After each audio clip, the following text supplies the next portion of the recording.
Hello, welcome to this video. My name is Jonathan Curtis. Stick Control, published in 1935 and written by George Lawrence Stone, is one of the most famous, respected and widely celebrated drumming books ever written. Featuring a vast collection of what Stone himself called conditioners, they are a collection of short, self-contained exercises that are designed to be repeated many times, frequently, in order to condition the drummer's hands and mind. The exercises condition the hands by developing the control required to execute the phrases. It conditions the mind by helping us to recognize those phrases and hear what they are supposed to sound like. Now, written in 1935, Stone himself was a renowned rudimental drummer, and he was immersed in the rudimental tradition of the time. Traditional beatings, old quick marches, folk tunes, and early rudimental compositions were common in Stone's era, and all of the vocabulary in Stick Control is reminiscent of the vocabulary found in those rudimental pieces. So all of these exercises have historic precedent in the rudimental repertoire itself. That means all of these exercises are referencing things that we would expect to find in early rudimental pieces. Beginning on page 24, short rolls and measured rolls are introduced, and this can be a little bit stark for people working through the first half of the book. The initial half of the book is very straightforward, eighth notes with different sticking patterns, flams and the occasional triplet, and that's all very simple. But on page 24, rolls are introduced and the rest of the book is given over to progressively more complicated roll patterns. These often feature strange tuplets and numbers, shorter and longer roll lengths than seem to fit in the bar, different pieces of notation that are never explained, and all sorts of things that can be very confusing for somebody unsure with what they're supposed to do. So this means many students working with Stick Control, when they encounter the rolls, they're either played incorrectly or they're ignored completely because they don't know how to do it properly. So in this video, I'm going to explore how we are supposed to understand these rolls and how we are supposed to practice them. In order to do so, we need to begin by understanding what a measured roll is and how it is formed. Once we understand that, we can apply it to the exercises in the latter half of Stick Control and work through the various difficult exercises to dispel any confusion. This involves understanding the relationship between note value, duration, and subdivision, and it involves understanding the differences in notation and the differences between the long and the short roll. To begin with, we're going to start at the very beginning and tackle the relationship between a measured roll, the duration, and the subdivision. A measured roll combines two things, a duration and an underlying subdivision which determines how many notes we actually play in the roll. When we understand this, we'll be well placed to tackle the exercises. And as I'm pointing and looking down here, I've got my copy of Stick Control open in front of me on a music stand. To begin with, let's have a look at a very typical example of a measured roll. It looks like this. We have two quarter notes, one of which possesses three strike-throughs and a tie connecting it to an accent on the second beat of the bar. In order to work out the roll we are supposed to play, we need to look at the duration of the note value of the roll and the number of strike-throughs attached. Now, the duration is very simple. It determines how long that roll is supposed to last, and the note value determines the duration. So in this instance, we have a quarter note. So the roll we are about to play, however we choose to play it, is going to last for a quarter note. That's it. No longer, no shorter. We are going to play a roll for the exact duration of one quarter note. Slightly less simple is the nature of the subdivision, the underlying subdivision. Now, typically, a quarter note divides into two eighth notes, 4 16th notes, and 8 32nd notes. And all of these can be used to count the roll. We can count one and, one e-ander, or one e-ander again playing twice per count to get 32nd notes, twice per beat, 4 times per beat, 8 times per beat. However, how are we supposed to know which we are supposed to count and how many strokes we are actually supposed to play? Well, this is given to us by the number of strike-throughs attached to the note. In this instance, there are 3 strike-throughs. Now, the way this works is each individual strike-through corresponds to one tail or beam as attached to the note. So a quarter note possesses the note head and a stem with no tails. We add one tail to that stem, it would become an eighth note. We add a second tail, it would become a 16th note. We add a third tail, it would become a 32nd note, and so on. Each strike-through attached to the quarter note represents one tail. So as there are 3 strike-throughs, this is representing the note value of 32nd notes. Putting all of this information together, This combines to tell us that we are supposed to play a roll for the duration of one quarter note using a subdivision of 30-second notes.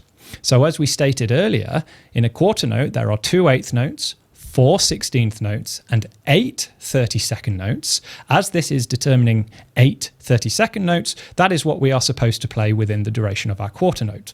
I like to count 30-second notes as 16th notes and play twice per count, 1, E, and A. This gives us the roll we are going to play. We are going to play single strokes for 16th notes, 1, E, and A, and then each single stroke is going to be doubled to produce the roll. So we begin with 4 16th notes, and the accent at the end, 1, E, and A, 2. We're going to double each 16th note to play 30-second notes. 1, E, and 2.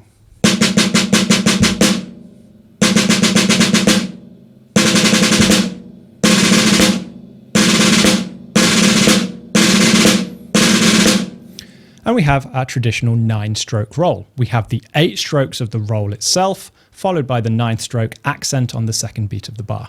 This is very typical. This is how rolls are formed, and this is what we need to be looking for in terms of our notation. So we have the duration, and we have the subdivision, and we put these things together to find the requisite number of double strokes required to play the roll. Great. How do we apply this to stick control then? So I'm going to begin looking at page 24. On exercise 13, we're in the time signature of 6/8.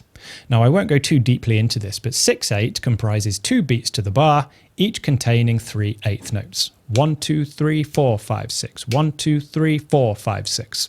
Now, looking at exercise 13 here, we have 3 eighth notes followed by 6 16th notes. So the first beat of the bar, we are just voicing 3 eighth notes, and in the second beat of the bar, we are voicing 6 16th notes played as double strokes. 1, 2, 3, dagger, dagger, dagger. 1, 2, 3, dagger, dagger, dagger. Now, this is bracketed and called a 7-stroke open roll. The 7 stroke obviously refers to the number of strokes we play. The 6 strokes of the roll and the single stroke that comes after it as we repeat back round into the next beat. It is conventional in measured roll vocabulary for rudimental drumming that the last stroke of the roll is the first stroke of whatever follows it. So in the case of our 9-stroke roll previously, we have the 8 strokes of the roll, and the 9th stroke is the first beat of the next bar, and this may be a paradiddle or something else entirely. So it's the same we have here. We have the 6 strokes in the second beat, and the 7th stroke becomes the first note of the next repetition.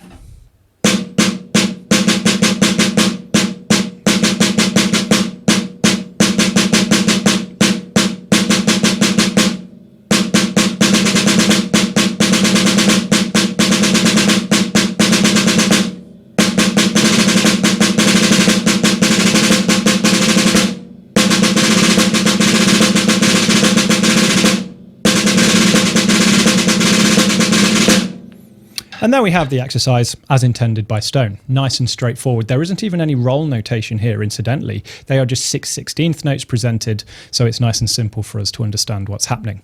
Now, we're going to progress over the page now to page 26 and look at exercise 1 at the top of that line. And this is where we have perhaps the first instance of confusion. We are still in the time signature of 6/8, but the second beat of the bar now has a little number 8 above it, and there are 8 16th notes. So the first beat of the bar is our typical 3 eighth notes, but then we have 8 16th notes. Now this shouldn't fit. There are only 6 16th notes in one beat of 6/8. Yet here we are being told to play 8, and we have the instruction 9-stroke open roll. What do we do here? Well, this is of course a tuplet. This is saying we are dealing with 8 16th notes in the space where there would normally be 6. 8 in the space of 6. And these are to be played as double strokes, and it gives the instruction of a 9-stroke open roll. What are we supposed to play here? Well, to begin with, we have to look at the underlying subdivision. 8 16th notes can be felt as a group of 4 eighth notes. So in the time signature of 6/8, we're going to count our 2 beats very differently. In the first beat, we're going to count the typical 3 eighth notes. In the second beat, we're going to count 4 instead. 1, 2, 3, 1, 2, 3, 4, 1, 2, 3, 1, 2, 3, 4, 1, 2, 3, 1, 2, 3, 4, 1, 2, 3, 1, 2, 3, 4, 1, 2, 3, 1, 2, 3, 4. Now this is obviously best done with a metronome to make sure that beat is precise, but we are trying to count the internal subdivision instead. On the first beat of the bar, we've got a group of 3 evenly spaced eighth notes. And on the second beat of the bar, we've got a group of 4 evenly spaced eighth notes. Once we are consistently and comfortably feeling that group of 4 eighth notes, we're going to double each of those to play them as 16th notes, of which there are now 8. As before, the 9th stroke, indicated by the 9-stroke roll, is the first note of the next repetition. So we have 1, 2, 3, 2, 4, 6, 8, 9, 2, 3, 2, 4, 6, 8, 9, 2, 3, 2, 4, 6, 8, 9, 2, 3.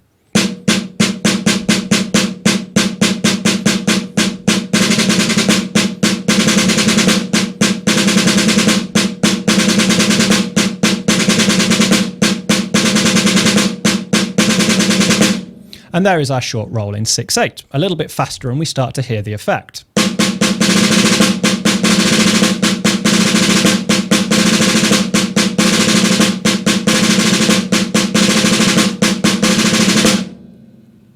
Now, hopefully this is starting to give a pattern and an idea of what we are working with here. Now we progress ahead again to page 27, and this is where the confusion can really start to arise. We're still in 6/8. The first beat of the bar is still those 3 eighth notes, but the second beat of the bar now contains 10 16th notes with an instruction for an 11-stroke roll. How on earth are we supposed to play this? Well, in principle, we follow exactly the same process as we just did. 10 16th notes, well, the underlying subdivision can be thought of, if we half it, as 5 eighth notes. So we are now counting the first beat of the bar as 3 and the second beat of the bar as 5. 1, 2, 3, 1, 2, 3, 4, 5, 1, 2, 3, 1, 2, 3, 4, 5, 1, 2, 3, 1, 2, 3, 4, 5, 1, 2, 3, 1, 2, 3, 4, 5. This is going to give us the underlying subdivision for the roll. Once we are consistently and comfortably feeling those 5 eighth notes, we can once again play them as a double stroke roll, giving us our requisite 10 16th notes, with the 11th stroke again being the first stroke of the second repetition. 1, 2, 3, 2, 4, 6, 8, 10, 1, 2, 3, 2, 4, 6, 8, 10, 1, 2, 3, 2, 4, 6, 8, 10.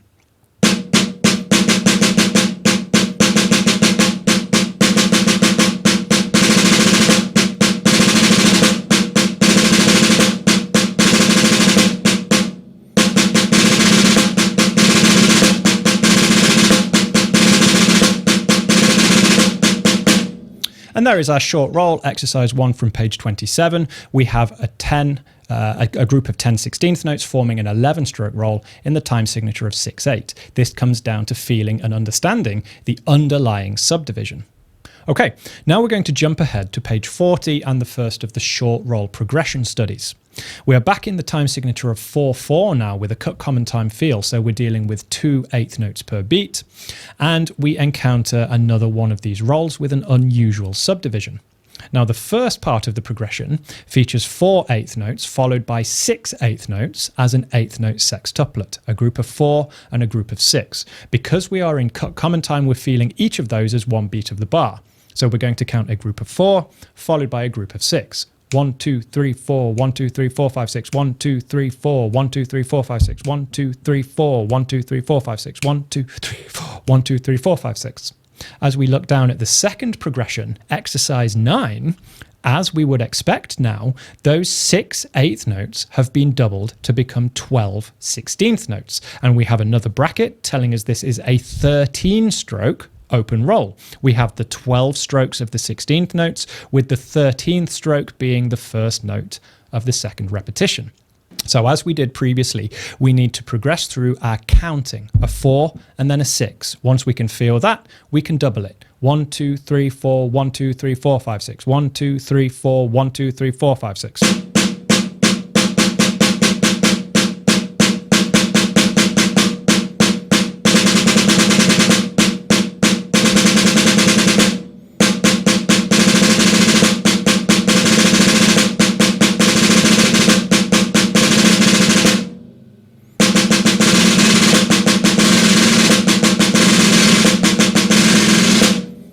And there we have exercise 9 from page 40. We have a 13-stroke roll as 12 16th notes in 4/4 common time. Now, when we progress to page 41, this is one of my favorite pages. You can see why. We have got a short progression. We have our same measured roll progression with a septuplet and a 15-stroke roll comprising 14 30-second notes. Don't you just love it? So we have essentially the same process to follow.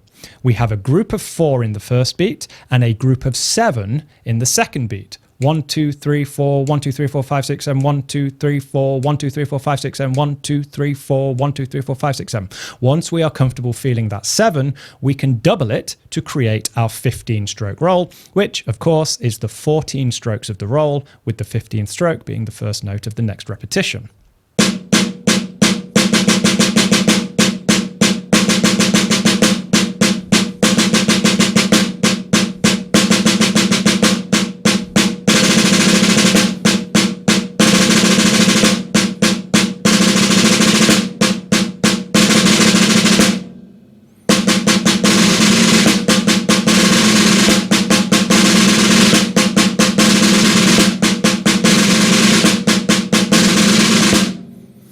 Obviously, the higher the roll, the more dense it's going to become, as we have to squeeze more notes into the same space of time. Now, it's very tempting here to start thinking of this as being published in 1935, being way ahead of its time. Usually when we think of septuplets and quintuplets in these rolls, we would think of drummers like Mike Mangini and the music of Dream Theater or Danny Carey and Tool, and these modern bands exploring really adventurous rhythmic phrasing. Yet this was written in 1935, so what's going on here? Well, actually, as I said at the beginning, all of this material has precedent in the historic repertoire. Now, to the right of my book here, I've got a copy of Downfall of Paris. If you are unfamiliar, the Downfall of Paris is a traditional British march that became popular in the time of Wellington in the Napoleonic Wars. In the early 1800s, the British General Wellington was conducting a campaign on the peninsula in Spain against Napoleon's forces in Spain. And the Downfall of Paris became a popular march, a popular beating for the British troops. Unsurprisingly, it is fantasizing about taking and capturing Paris from Napoleon. Now, in many ways, the Downfall of Paris is a very traditional, rudimental, quick march. We have typical marching vocabulary.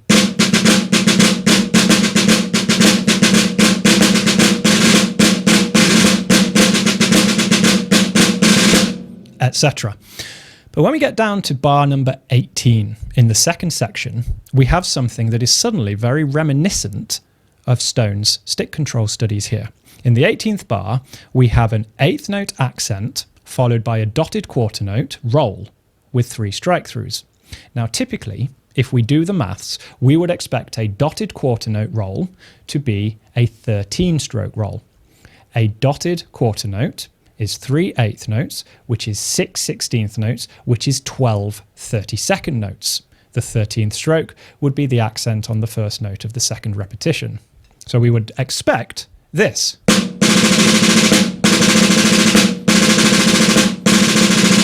Which is a typical rudimental 13-stroke roll. In this instance, the instruction is given 15-stroke roll, not a 13-stroke roll. So in the same duration, we have to squeeze in 2 extra notes, and this, of course, requires a tuplet. We're going to do exactly the method we just did. We are going to treat it as a 7, a septuplet with each stroke doubled.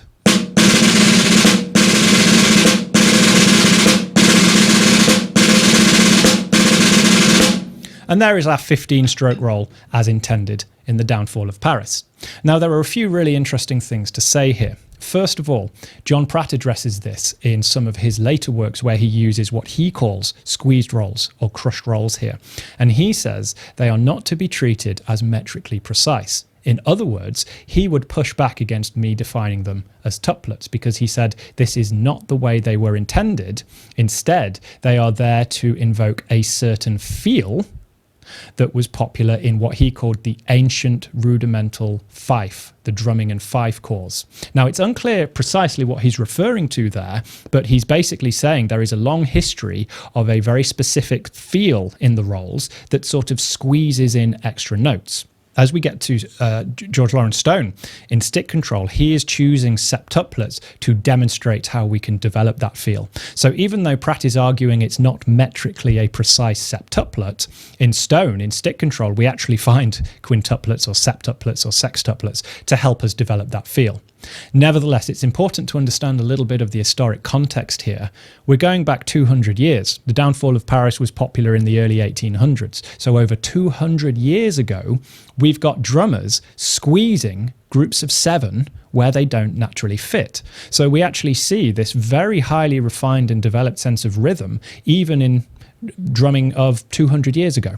Nevertheless, my point is there is definitely precedent in the historic repertoire. So in the downfall of Paris from 200 years ago, rudimental drummers under the Lord Wellington, we have septuple 7-stroke based rolls to create a 15. It's really amazing, really interesting stuff.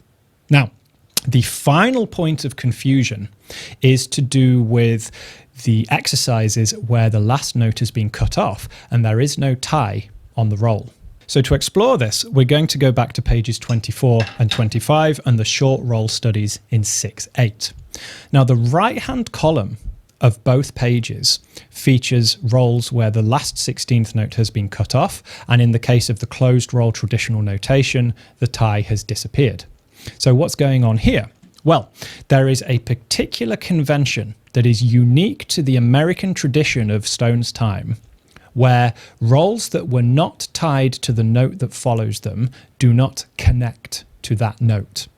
Now, I have written about this in the Rudimental Drummer, and I have said that for the vast majority of rudimental drumming, there is no difference between tied and untied rolls. This is not the case in Stone, and it is not the case in this very particular instance. In this very particular instance, Stone is showing rolls that finish early and do not connect directly to the note that follows them. So if we look at exercise 19 on page 24, we have our initial 3 strokes of the first beat. We're back in 6/8 now, but now we only have 5 16th notes with a 16th note rest. 1, 2, 3, 1, 2, 3, 4, 5, 1, 2, 3, 1, 2, 3, 4, 5.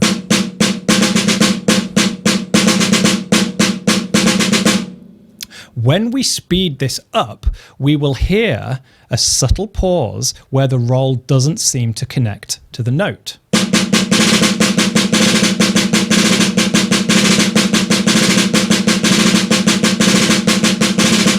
When we go up to page 25, exercise 7 at the top of page 25 shows the same pattern, the same exercise, but using the traditional notation and the instruction to play it closed. Well, we're going to play exactly what we just played, just faster, using that slightly more closed technique.